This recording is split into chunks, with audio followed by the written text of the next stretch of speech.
শনিবার 16 মার্চ 2024 লোকসভা ভোটের দিনক্ষণ ঘোষণা করে দিয়েছে দেশের জাতীয় নির্বাচন কমিশন। রাজ্যে এবার 7 দফায় ভোট গ্রহণ হবে বলে জানিয়েছে মুখ্য নির্বাচন কমিশনার রাজীব কুমার। এবার বিষ্ণুপুর কেন্দ্রে লড়াইয়ের প্রাক্তন স্বামী স্ত্রী। আর এদিকে বিজেপির প্রার্থী বিদায়ী সাংসদ সৌমিত্র খা। অন্যদিকে এই কেন্দ্রে তৃণমূলের প্রার্থী সৌমিত্র খারই প্রাক্তন স্ত্রী সুজাতা মণ্ডল। ষষ্ঠ দফায় 25 মে এই লোকসভা কেন্দ্রে ভোট গ্রহণ। রবিবার 17 মার্চ সকাল থেকেই জোর কদমে ভোটের প্রচার শুরু করে দিলেন বিষ্ণুপুরের বিজেপি প্রার্থী সৌমিত্র খা। মহিলা ঢাকিদের বাদ্যযন্ত্রের সুরে ওন্দা বাজারে রবিবাসরীয় প্রচার সারলেন সৌমিত্র খা। প্রচার চলাকালীন দিলেন আজ তাক বাংলাকে একান্ত সাক্ষাৎকার। জানালেন এক দফায় ভোটের চেয়ে তৃণমূল আসলে সন্ত্রাসী করতে চেয়েছিল। কি বলছেন সৌমিত্র খা, শুনবো।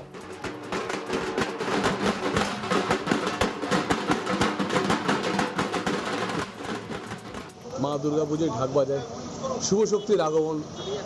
এই পশ্চিমবাংলায় আমরা অধিক সিট জিতব, তাই মানুষের কাছে আবেদন করলাম, চলুন আমরা নরেন্দ্র মোদীর হাত শক্ত করি। इसके बाद 400 পার সেই প্রচার করলাম। 7 দফায় ভোট বিরোধীরা কটাক্ষ করছে, কি বলবেন? খুব আনন্দে আছি, কারণ সন্ত্রাসবাদীরা সন্ত্রাস করে আর ভোট করতে পারবে না। মানুষ ভোট দেবে। সন্দেশখালী মা বোনেদের উপর যে অত্যাচার হয়েছে সেটা দেখে মানুষ ভোট দেবে।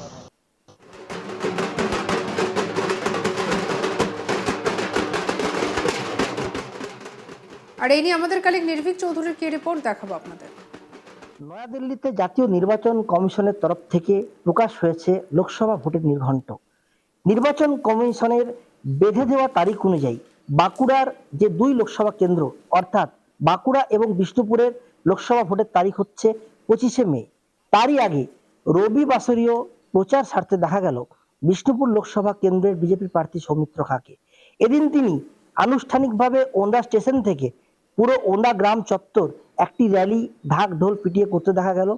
এই র্যালির মাধ্যমে তিনি বিভিন্ন মানুষের দরজায় দরজায় গিয়ে মানুষের সাথে জনসংযোগ যেমন করলেন, এর পাশাপাশি কিন্তু ভোটেরও আর্জি জানালেন। সৌমিত্রবাবু জানান যে এই লোকসভা কেন্দ্র থেকে তিনি কিন্তু তার জয়ের ব্যাপারে 100% আশাবাদী। এখন দেখার বিষয় এটাই, আগামী 4 জুন শেষ হাসিটা এই লোকসভা কেন্দ্র থেকে কে হাসে।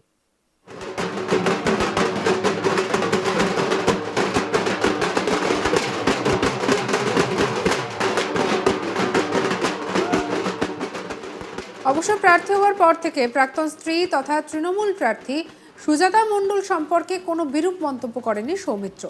তার দাবি, যার সঙ্গে এত বছর ঘর করেছেন তার সম্পর্কে কোনো খারাপ কথা বলতে তার রুচিতে বাধে। এই বিষয়টি তিনি সামনে রেখেছেন। আর এদিকে বিষ্ণুপুরের মাটিতে শুরু হয়েছে রাজনৈতিক তরজা। সৌমিত্র খা মুখোমুখি হয়েছিলেন আজ তাক বাংলার প্রতিনিধি নির্ভীক চৌধুরীর। সৌমিত্র খা জানান যে বিষ্ণুপুর লোকসভা কেন্দ্রে তৃণমূল কংগ্রেস দেউলিয়া হয়ে গিয়েছে, তাই তৃণমূল কংগ্রেস কোনো কর্মীকে প্রার্থী না করে সৌমিত্র খাকে জ্বালাতে হবে, তাই কোনো একজন প্রার্থী করে দিল না করে সুজাতার প্রার্থী পদ প্রসঙ্গে এই মন্তব্যই করলেন তিনি। কি বলছেন সৌমিত্র খা, শুনবো। আরে বাবা, চিন্তিত একদম নয়। আমার চিন্তা হচ্ছে তৃণমূল কংগ্রেসের কর্মীদের জন্য। যে তৃণমূল কংগ্রেসের কর্মীরা পুরোপুরি ভাবে দেখেছিল অভিষেক বন্দ্যোপাধ্যায় জিভ কেটে কুকুরকে খাওয়ানো হয়ে বলেছিল। আমি চিন্তিত যে অভিষেক বন্দ্যোপাধ্যায় ছেলে নিয়ে বলেছিল যে কাটমানি লংস আয়ান্স, এই ধরনের কথা বলেছিল। আমি তাদেরকে নিয়ে চিন্তিত যে তৃণমূলের ছেলেরা কোথায় যাবে।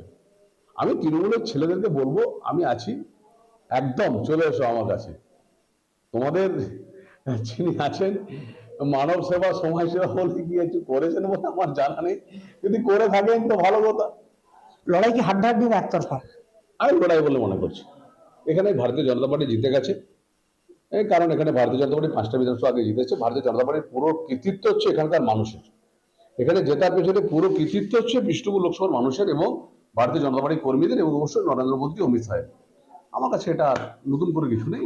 আমি নিশ্চিত হয়ে বলতে পারি এটা রাজনৈতিক কোনো লড়াই হবে না। এটা একটা পাড়ার সেই ঝগড়া হয় না, কলতলায় ঝগড়া, সেই কলতলায় ঝগড়ার মতন এটা চেষ্টা করেছিল অভিষেক বন্দ্যোপাধ্যায়। হয়তো সেই ঝগড়াটা নিয়ে আসার চেষ্টা করবে। আমার দেখুন, সত্যি কথা বলতে আমার বিবেকে বাঁধে। যার সঙ্গে থেকেছি তার বিরুদ্ধে কলতলায় ঝগড়া করার মতো আমার মুখ নেই, আমি পারবো না। আমি চাই নীতিবোধ হোক, রাজনীতি হোক, ডেভেলপমেন্ট ওয়ার্কস নিয়ে হোক, বিষ্ণুপুর লোকসভার মানুষের কি কি কাজ করবে এটা নিয়ে হোক, সৌমিত্র খা কি কি কাজ করেছে এটা নিয়ে আলোচনা হোক, এটা নিয়ে ডিবেট হোক। এটা চলতে পারে যে বিষ্ণুপুর তারকেশ্বর রেলপথটা কতটা এগোলো, মশাক্রাম জয়েন হলো কিনা, বিষ্ণুপুরে রেল স্টেশনে মডেল স্টেশন হলো কিনা, লিফট হলো কিনা, NH 116 রাস্তা হলো কিনা, এটা নিয়ে চর্চা হোক। চর্চাটা এটা নিয়ে হতে পারে, চর্চাটা কোনো মতেই ওই ব্যক্তি আর ব্যক্তি সমিতি বা ব্যক্তি সুজাতা এটা নিয়ে চলা উচিত নয়। রাজনীতি হচ্ছে ডেভেলপমেন্ট, আর বিশেষ করে সাংসদ ভোট।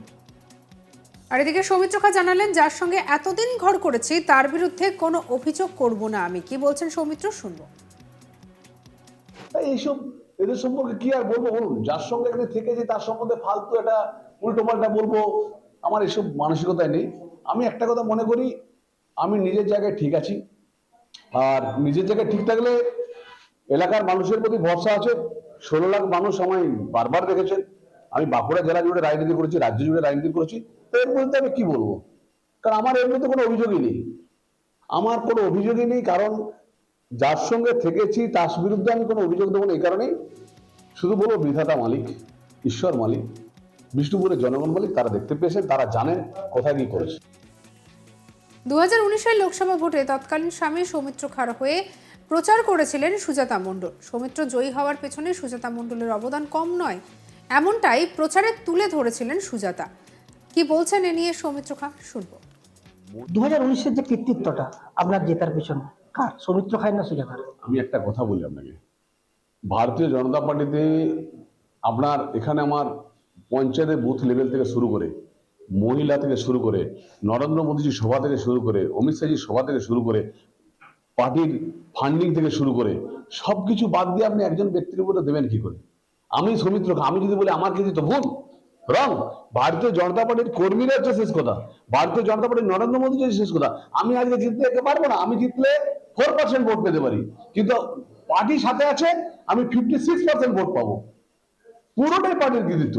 আর নিশ্চিতভাবে স্বামী যখন বিপদে পড়ে স্ত্রী তার যায়, এটাতে নতুন কথা কিছু নেই, এটা তো স্বাভাবিক নিয়ম, তাই প্রচার করেছে। আজকে আমার জায়গায় আমি যেখানে যেতে পারবো না, আমার কর্মীরা ওখানে ফেস হয়ে লড়ে, এটাই তো স্বাভাবিক, এটাতে নতুন কিছু নেই।